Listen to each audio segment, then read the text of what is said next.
G'day everybody. I'm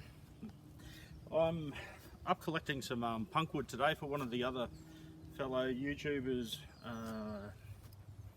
Dean from Orion. We got some punkwood over here, a little bit over here as well. I just want him to be able to actually see what we're sort of doing. This is our little fatwood area, punkwood. We got some. We've already harvested our fatwood the other day, but this was just the leftovers, and this is still quite fine, definitely do the job, but I just sort of wanted Dean to see some of this punkwood. It's nice and soft. It does spring back. It's got a little bit of sponginess to it. This isn't the best piece. There's better pieces over here, but I just thought I'd do like a little bit of a video, mate, to show you what we got going on here. This is some of the better stuff. Some of it might be a little bit too fine for you, mate, but to me, that's really soft and spongy. That should sort of do the trick. There's plenty of it around here. It is a little bit of a walk though. You've got to walk about maybe a kilometre or so to get here. Here's a bit more. It's nice and sort of spongy too. Okay, Dean, there you go, mate. I'll be able to get you some. No drama. What else I sort of wanted to show you is, I noticed yesterday when I came up here that a lot of the seeds have burst, and we're getting all these awesome little fibres. That'll make great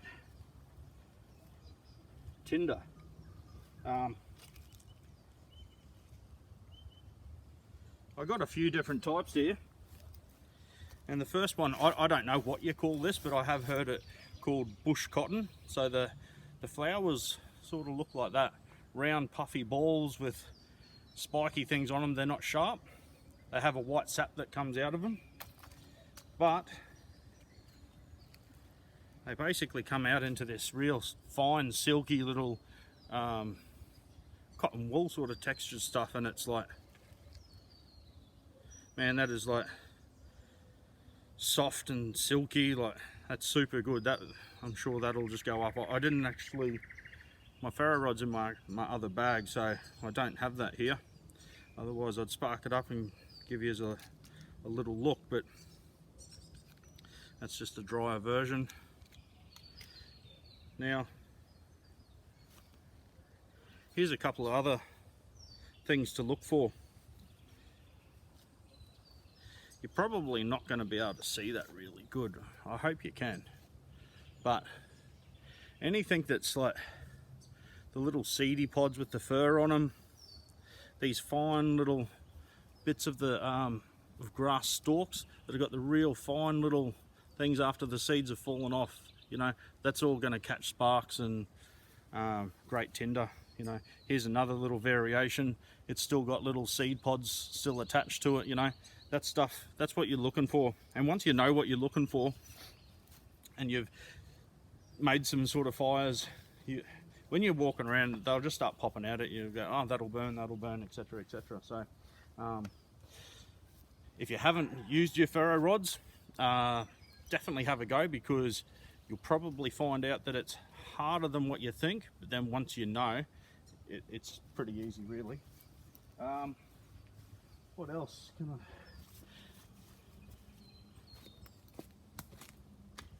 This is the 44-gallon drum here that I hit the preacher on and bent the tip.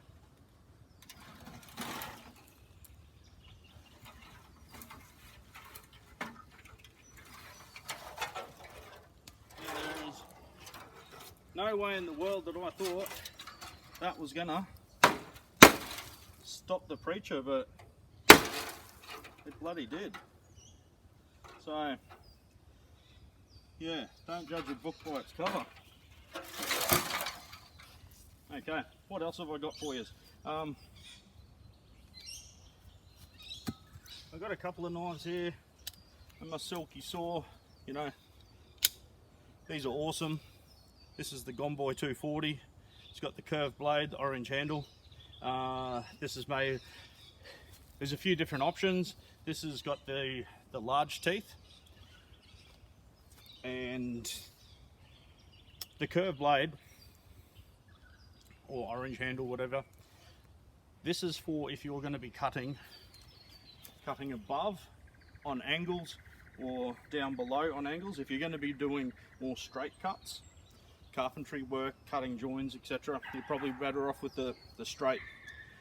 I knew that I'd be probably down on my knees cutting branches and things like that below me, or maybe trying to cut something above me for building shelters and things like that, so I got the curved blade. There is a few options, so yeah, I think you can only get the curved blade in the large tooth as well. These run around maybe, was it $60 or something Australian. The Silky distributor, they're over at Capalaba if you're in Brisbane. These are also high carbon, so they will rust. You've got to clean the resin out of the teeth after using it. I just use WD-40 RP7 or something 556 or something similar to that. Coat them in a good oil, probably a little bit. I've been using lanolin actually to treat them for rust. But they got a sharp spine on the back, being high carbon as well. You'll be able to spark your ferro rods and your flints and quartzes and things like that as well. Like I said yesterday, I'm always going to have something. I've got enough knives now and access to other knives I can borrow off friends that I should be able to just, no matter what I'm doing, just pull out a random knife anyway. So what I've got here is 3 cold steel, having a brain fart for a second, SRKs, that's right. So I've got the compact, the standard SRK, and a little bit upgraded one, which is my favourite. What's this one? This is the SRK with Sanmai. So that was about $185 Australian. The standard SRK with SK5 steel, that's around your $75, $185. And this is the compact, I believe this is $60 Australian, and that's SK5 steel as well. I have put another edge on this thing, but this was the first colour. That's full on razor sharp now. When I first got this, the SRK C for compact, this was the first and only cold steel knife that I've bought that had a pretty terrible dull edge on it. And I have met a couple of other guys around the traps as well, and they all said the same thing. So if you're interested in this, basically it's the same thing. It's just a little bit thinner, a little bit lighter, shorter overall. It's actually quite a good size really, just for general sort of run-of-the-mill sort of tasks. This is just your standard SRK. I haven't done too much with this, but I got one after seeing all the brutal tests and stuff on YouTube. You see guys really pounding the hell out of these things. There's heaps and heaps and heaps of reviews on this very rated knife, especially for the price. This one, I bought this as, this is my sort of self-defense sort of knife. It does have a semi-sharpened clip on the back of that. It's not a razor. I'm not sure whether you'd call that sharpened. It's definitely sharper than those things there. With some force and a back cut, it would definitely cut. Again, this is like all cold steels out of the box. They're sharp. I haven't done anything with this as well. A lot of my knives that I bought last year, I ordered in and I've been lay-buying them, and I had my wrist injury, so I haven't really done a whole heap of training, done a little bit of sparring, but that sort of, to try and get my wrist right, I've had to give it a bit of a rest, all the fun stuff. So tomorrow's my last day of light duties for work, and as of Monday I'll be going back to full-time work. So, you know, I'll probably start whaling on things a little bit more and doing a bit more training. What I'll show, especially Dean and just everybody else, what we've got going on here. This is probably about a quarter of a mile from where I filmed my video yesterday. So I'll just give you a look.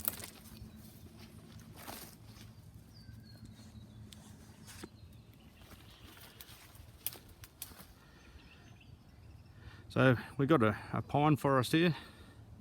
It's not a real big one, but it is probably about 2.5 to 3 acres in size. So we've got some decent sort of sized trees in here. And this is all going to get bulldozed probably, I'd say, within 2 to 3 years. So I've got no dramas about coming up here and getting our fat wood and punk wood. Obviously they come from dead trees anyway, so that's just shitty lantana. But yeah, there's quite a bit of pine here. There's enough for me to get fat wood and my mates anyway. So anyway guys, here's a little close-up of my dog Jessie, little pig catcher. She's got about 30 maybe 30 plus pigs under her belt now. She's 12. You're a good girl, hey Jess? She got a pig 5 weeks ago. Okay guys, signing off. See you later.